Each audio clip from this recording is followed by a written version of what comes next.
U.S. breaking news, change your read newspaper habit. Chip Somodevilla, Getty Images. Internet activists and tech companies are holding a day of protest Wednesday to draw attention to net neutrality once again. What's at stake now is a key piece of legislation that the Senate is also expected to introduce Wednesday on the hot-button issue.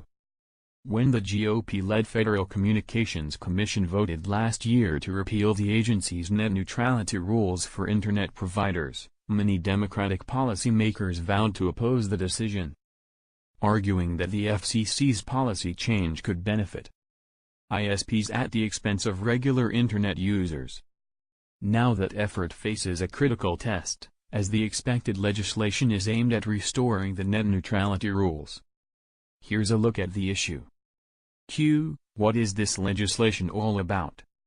A. The legislation is a resolution of disapproval proposed by a number of mostly Democratic lawmakers, such as Senators Chuck Schumer of New York and Ed Markey of Massachusetts. It has one Republican co-sponsor, Senator Susan Collins of Maine. The senators are putting forward a resolution on Wednesday under what's known as the Congressional Review Act, a law that permits Congress to review and reject administrative decisions by federal agencies. In this case, the resolution, or CRA, for short, would overturn the FCC's repeal vote, effectively bringing back the net neutrality rules and making it harder for the agency to attempt to repeal them again. What's net neutrality about, again? A. Net neutrality is the idea that ISPs shouldn't block or slow down websites and apps as their content makes its way to your screen. It also holds that Internet providers shouldn't be allowed to offer faster delivery to websites and apps in exchange for extra fees, out of fear that big companies could use their wealth to buy preferential treatment and squeeze out competition. A Democratic-led FCC voted in 2015 to turn those principles into a set of codified regulations. The following year, a federal court upheld the rules against Internet providers who argued that the regulations were too restrictive and harmed their ability to make more money and invest in next-generation infrastructure. The rules came under fire again, however, when the Republicans retook the FCC as a result of the 2016 election. Last year, in a 3-2 vote led by Chairman Ajit Pai, the FCC moved to roll back the net neutrality rules. What does that mean?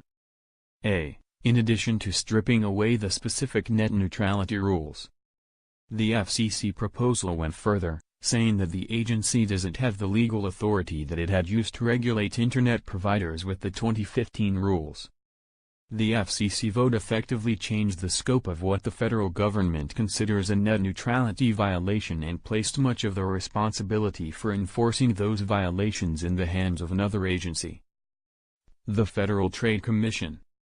For example, under the FCC's old approach, Internet providers are prohibited from blocking or slowing down web services, period. Under the new approach, blocking and throttling are permitted. The ISP simply needs to disclose to consumers that that's the provider's policy. The FTC may still sue carriers for blocking or throttling, but generally only in cases where the ISP's practices conflict with what it may have promised in marketing, fine print or other public materials. How does the Senate vote come into play? A. The Senate effort to overrule the FCC's policy change is the first of several legislative hurdles. To advance, the resolution needs the approval of a simple majority. In this case that means 50 votes, because of Senator John McCain's, Republican Arizona, medical absence. Supporters of the CRA have already said that they have the necessary 50 votes to advance it. Although the CRA is being introduced this week, it may take up to a few weeks for the vote to take place, depending on the chamber's schedule. According to a Democratic aide, speaking on condition of anonymity to discuss private negotiations. Barring any surprises, a successful vote in the Senate will send the resolution to the House. If it succeeds there, it will head to President Trump's desk for signing. How certain is that outcome? A. Not very. It's not even clear whether House leadership intends to bring the resolution to a vote. If it doesn't come up, then the CRA could end up dying there. Ashley Strong, a spokeswoman for House Speaker Paul Ryan, Republican Wisconsin, referred questions to House Majority Leader Kevin McCarthy, Republican California. A spokesman for McCarthy, Matthew Sparks, declined to comment on when or whether the House could take up the CRA, saying that the House is dedicated to working on a separate net neutrality bill to permanently address this issue. Even if the resolution passes the House, Trump, whose administration applauded the FCC for repealing the net neutrality rules, is not expected to sign the measure. So what's the point? A. Although the legislative gambit by Democrats may prove less than fruitful, many of them say it's still worth pursuing because it's all about this year's midterm elections. Companies such as Reddit, Etsy, Tumblr and Pornhub have said they will participate in Wednesday's protest, in an effort to galvanize midterm voters. The location technology company Foursquare said Tuesday it intends to run a series of ads this week on its platform to pressure U.S. lawmakers from 5 states: Arkansas, Colorado, Florida, Louisiana, and Nevada. The state-specific custom ads, which will appear to viewers like a slow-loading website, are being targeted to 26 million Americans. These are people who live in the 5 states where, based on insight from senators who are advocates on the net neutrality vote upcoming, swing senators may be more willing to side for a free and open internet, Foursquare chief executive Jeff Gluck said.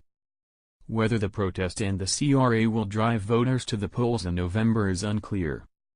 But supporters of the net neutrality rules believe it could help bolster their gains in what some predict could be a wave election for Democrats.